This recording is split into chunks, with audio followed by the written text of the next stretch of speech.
Dans la commune de Tanguin-Dassouri, que le projet de borne fontaine multivillage a été lancé ce 23 mai, porté par les Croix-Rouges du Burkina et du Luxembourg. Il devrait permettre de résoudre la question de l'eau et de l'assainissement dans plusieurs communes rurales.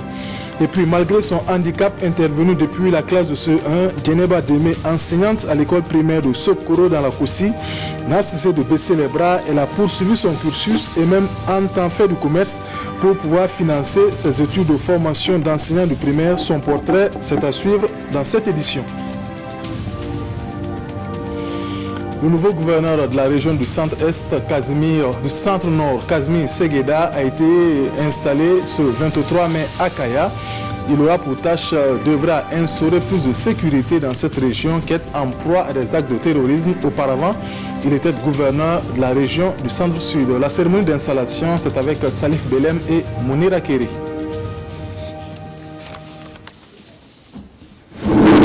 Casimir Segueda prend les rênes de la région du Centre-Nord.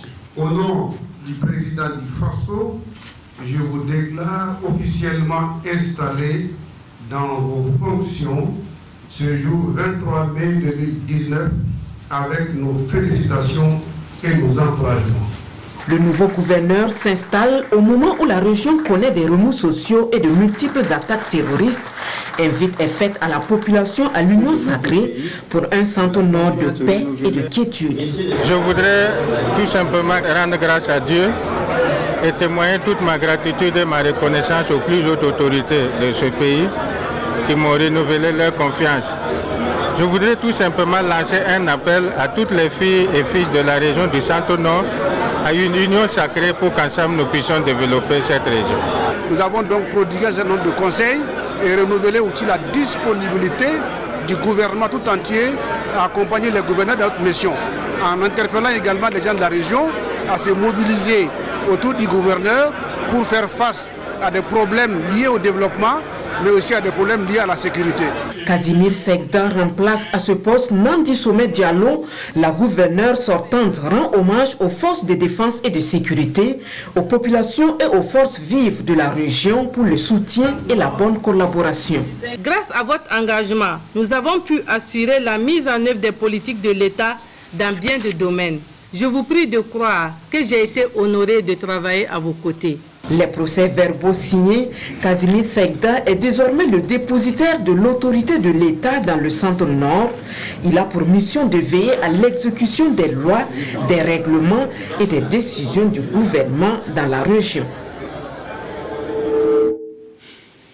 Des bornes fontaines multivillages pour résoudre la question de l'eau et de l'assainissement dans plusieurs communes rurales. C'est le projet initié par la Croix-Rouge burkinabé en partenariat avec celle du Luxembourg. Après Dapelgo, c'est à Bazoulé dans la commune de Tanguin-Dassouri que le projet a été lancé ce 23 mai au bonheur des populations. Reportage Lassina Ouattara et Tanga Kafandou.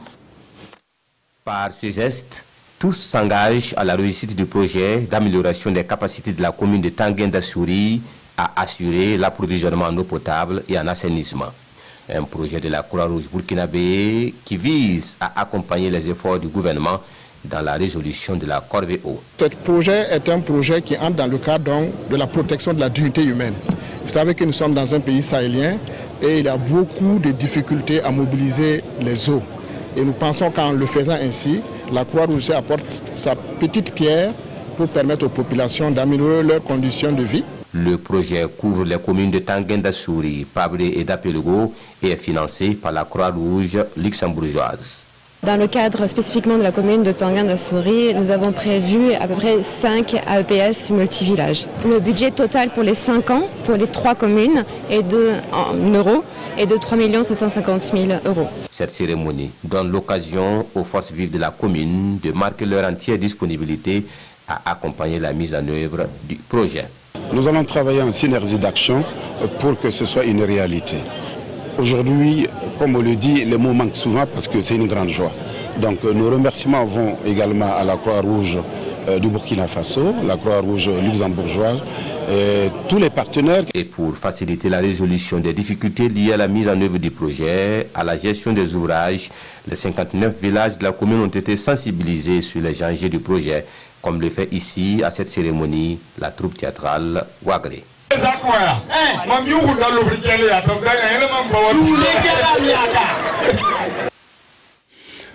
Après plus de 7 ans sous paillote puis un bâtiment en banco, l'école primaire publique de Yago dans la commune de Pau dispose de locaux conventionnels.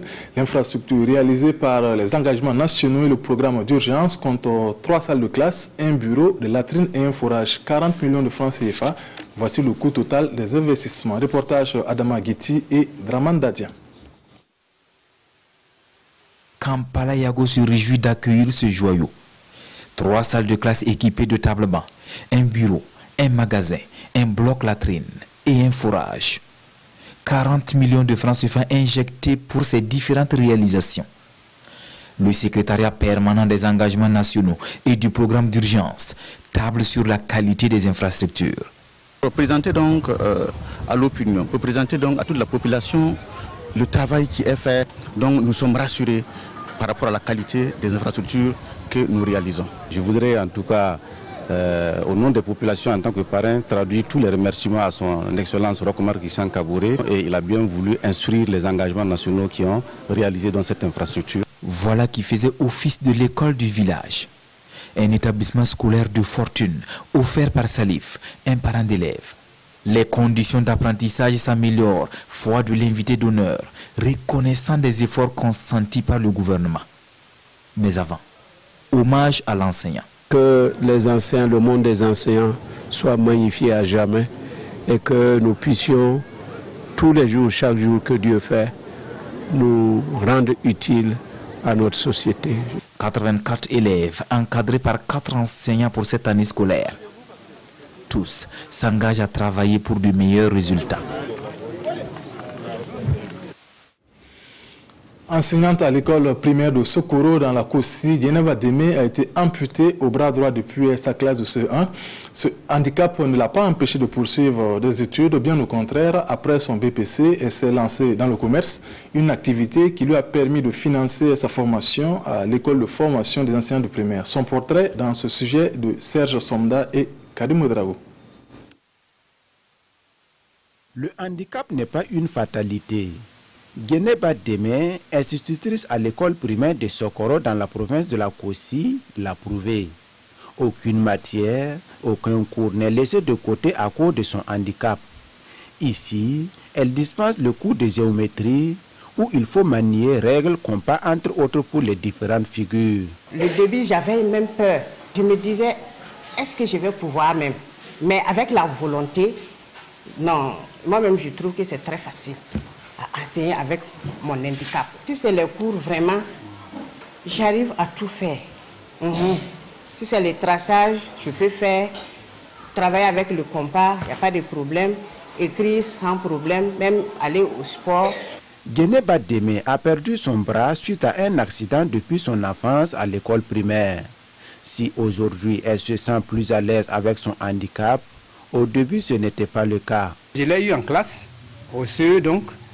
Eh bien, c'est une élève qui était comme tout le monde, à part justement l'effet de l'handicap là. Parce que l'handicap là semblait la gêner. Elle cachait ça avec un foulard.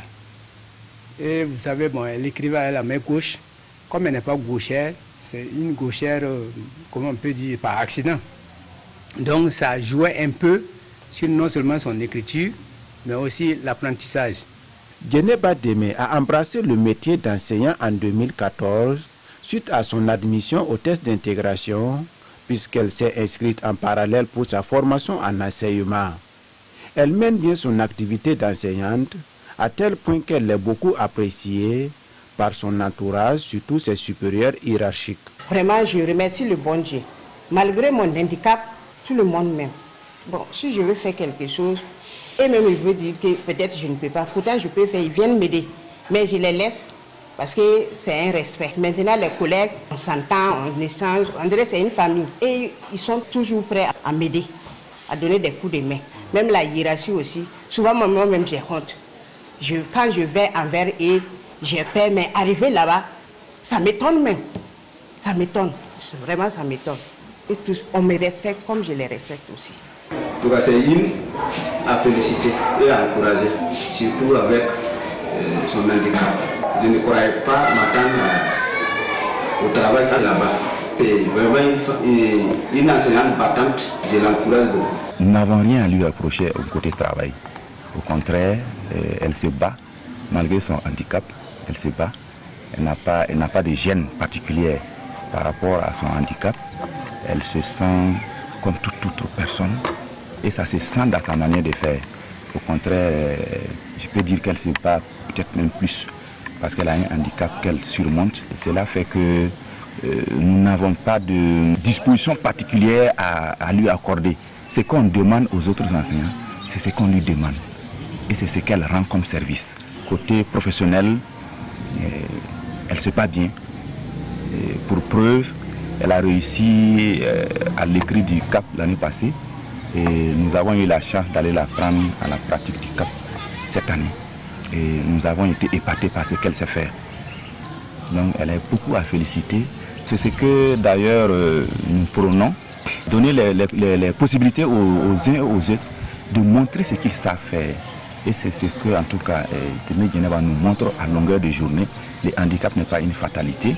De commerçante, Djeneba Démé s'est battue pour devenir institutrice après ses études. Et ce projet ne s'arrête pas ici.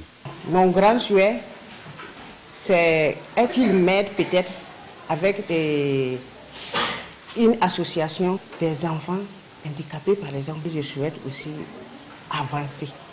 Il faut du soutien, que ce soit financièrement, moralement et même physiquement. Après l'école, place aux tâches ménagères. Et comme les cours à l'école, ces tâches sont bien exécutées sans difficulté. Les descendants de la grande famille de Naba Saga de Konyisba se sont retrouvés à Koumiyanga dans le centre-est. Cette rencontre à vocation culturelle a pour but de travailler à l'union et à la cohésion entre ressortissants de cette commune. Reportage Ibrahim Sanou. L'union et la cohésion sont les maîtres mots de cette cérémonie qui réunit fils et filles de Koumiyanga. Venus des quatre coins du Burkina et même de l'extérieur, ils démontrent ici la richesse de leur culture.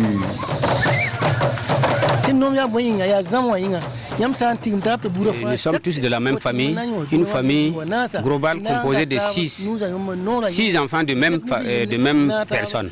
On a organisé une retrouvaille de la grande famille Koinsba, qui sont venus de différents villages, de différentes capitales. Mon souhait, c'est d'appeler tous nos fils, enfants, filles qui sont à l'extérieur, qui n'ont pas pu participer à cette cérémonie, de vouloir faire un effort pour que les années à venir, que la fête soit trop grande plus que cette fête d'aujourd'hui. L'iguane est le totem de Kounisba. Et avant de s'installer à Koumiyanga, ils ont une histoire. Nous venons de Taouin. Ensuite, après Taouin, nous sommes venus installer à Pama. Après Pama, nous sommes installés à Taouin. Et voilà enfin que nous sommes installés à Koumiyanga. La famille de Kounisba est composée de Sina, qui est l'aîné, de Sakodogo, de Tissologo, de Nambalebda, de Zoboudre et de Kandao. Que ce soit les filles, les fils, les vieux, les chefs, tout le monde, on a l'impression que tout le monde est content parce que ces retrouvailles vraiment vont nous faire du bien moralement. Rendez-vous est donc pris l'année prochaine pour la deuxième édition. On s'arrête là pour ce soir. Merci de nous avoir suivis tout au long de la semaine. Fousseni Kindo sera là sous le coup de 20h. Bon sur le programme sur la RTB et bonsoir.